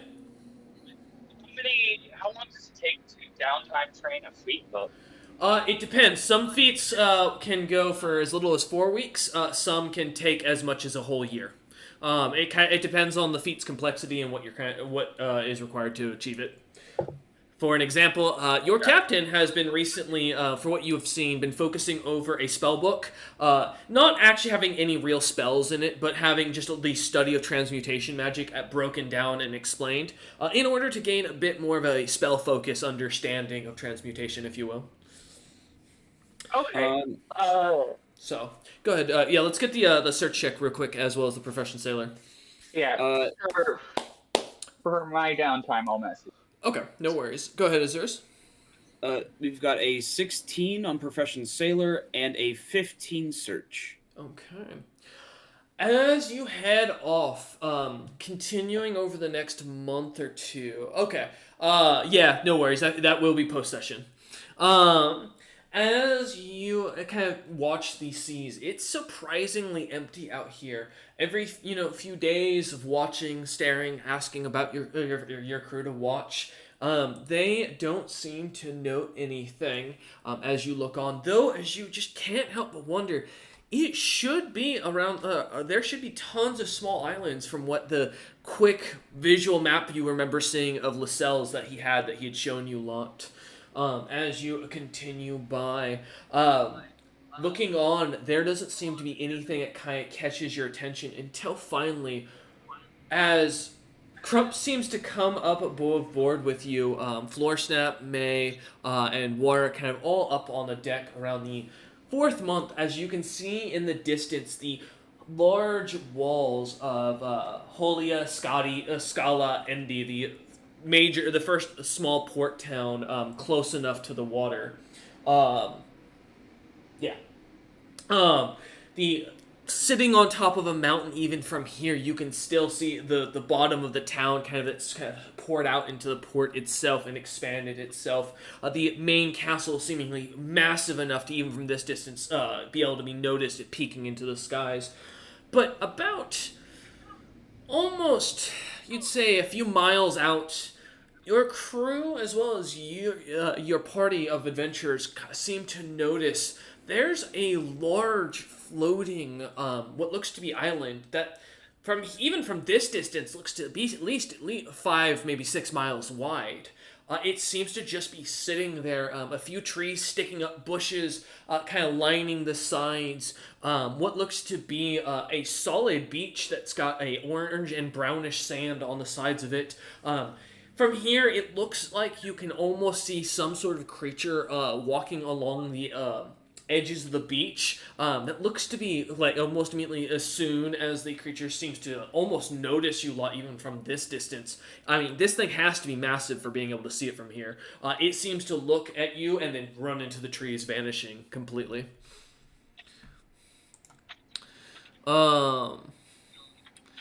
Interesting. As you see this kind of taking a second, it's been the last 2 months have been nothing but calm and relaxed seas, not a vessel in the skies, not a vessel in the waters. and this is your first chance, as you see. You could probably go to the town. You could probably go to this island just as easily. But if these islands do sink below the waves, you're sure this thing is much too large to vanish that easily. What does Calypso feel about this island? Ah, good question. Are you high enough druid yet where you can share perception with Calypso? I forget. If I remember correctly, when it comes to this, it's a spell to share perception. I believe without a spell, and I don't even remember what the spell is, it is like emotions. Okay. Are you be able to share right now? I wanted to make sure, because I know in 5th edition they had that shifted to out the bout you can see through it just immediately with a spell, and that's all you get, so... So I know there's a spell in which I believe, share perception, but I think right now, on the base level, without anything done, it is like an emotional connection. Yeah. Okay, gotcha. Yeah, so as far as emotions go, Calypso does not seem to be fearful. As you kind of sense into towards her emotion and watch and feel as she seems to head towards the direction exploring it. She comes back hungry, tired, but not fearful. It seems that whatever this island is, it's not dangerous, at least not from immediate look. I want to take a closer look. Okay. As you lot start heading towards the large deserted island of what looks to be just nothing but palm trees with large things of bananas hanging down, floating in the middle of this surprisingly vast ocean. As you lot come up, the ship starts to head in that direction. It'll take roughly an hour before you lot get there. Is there anything you'd like to do on the way over there? I think the only thing I can really do on the way over is to see, just look. I don't got any spells at the moment that could really help me in regards of seeing what we're going up against. Okay. All I know is that there was a creature that we saw that was probably very large, but got nothing right now. Can I roll a knowledge planes to make sure we're not still asleep? Yeah, feel free. That's a fair thought. I mean, it's been 2 months. If you were asleep, that would really suck. I mean, it's possible. It's true. It is true. 21. 21. You are not seemingly in a foreign plane. It looks like this is the material plane for everything that it speaks of. Just seems that this island is it's just not on any maps from what you can tell. Can I spot check the shore of the island for anything not natural? Yeah, go ahead, War. I will happily announce to everyone around me that congratulations, we are not still asleep. Some of the crew lightly claps in excitement. You hear a few people actually God damn it, actually like cheering. My mic, I swear. All right, War with a 13. Looking along the island's shoreline, you see a lot of the beach, like the beach and sand. The trees look to be growing out quite natural. I mean, you've never seen trees that have bananas coming out of them before. That's kind of a foreign thing to you. But other than that, this island looks every bit normal. The grass looks to be growing quite healthy and thickly as you get to the forest line. It just looks to be an open forest, though. What catches you as a strange thing all amongst you is that this island can't be more than maybe about 10 miles off the shores of the Crystal Giant lands, and there's no signs of exploration or civilization or docks. Looking at the ground, is this a giant-ass turtle? Looking in the water, as you do, give me a spot check. Yes, the waves around the island are just kind of like bashing against it. They don't seem to be moving in any strange way. It looks as if it's just hitting naturally. Go ahead, Floorsnap. Let's see what you got. It cut out. Oh, did it cut out? Oh, my apologies. Yeah, spot check or search check for if you want to look and see if it's a turtle under the water. Okay, got it. Yeah, I got you, man. No worries. We're almost wrapped because with all the technical difficulties I'm having, it's killing me. Oh, for fuck's sake. That's fair. It knows. It 23. knows. 23. As you look on, looking down into the water, there does not seem to be any sort of creature or anything of note. There does look to be a large porous rock that seems to almost be slightly floating because you don't see any sort of pillar or anything. So either that or something like a volcano has somehow erupted up. But from what you can tell, it looks to be a large 5 mile long, probably 7-8 mile long, or 7 to 8 mile wide rock. Although there are, from what you can see, 2 large caves on the sides of the rock. So, take that as you will. They're at its ears, totally. Totally. It is changing size very often. Totally. Yep, exactly. No, it's 5 miles long, and it was 7 to 8 miles wide. That was just going from my descriptor because I'm looking at a picture. But as you lot start to get closer and closer, looking on, it looks to be almost completely deserted as the ship begins to pull up on the island. I'm definitely concerned about the huge, wildlife that we saw. As you get closer, you notice those trees are getting taller and taller as well. As you kind of start to grasp it, those trees are probably around 95 feet in height. Ah, it's Culver's Island, but reversed. Yes, you're the bugs, and Yeah. the people, and there's giants everywhere.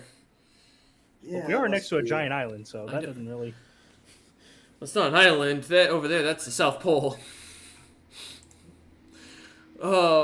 As you though kind of come up on it, the ship beginning to catch in the waves as they start to pull in. The crew starts throwing grappling hooks over to try and anchor, throwing a large anchor as well over to try and get on. Nothing kind of catching as they decide to pull the ship away slightly and begin to let out the small boats for you lot to kind of get in and kind of row off onto. Sounds good. As a lot of you begin heading that direction onto the island, stepping foot, are you all going or anybody staying on the ship? I'll make myself invisible and I will go. Okay. As I you, go. Alright. As Maya goes invisible, Azurus leading the charge, like George Washington crossing the Delaware. As with Florsnap and Wara not far behind, and the ships with the little bits of crew, only about 5 or 6 members per boat, sending the 3 boats over. As you lot make sure the jungle and forest begins to make a rumble as something begins to barrel towards you lot. And that's where we're gonna end session today because technical difficulties are damn today. God damn. We hope you all enjoyed. We thank you all for watching, and it may not be combat next time. Who knows?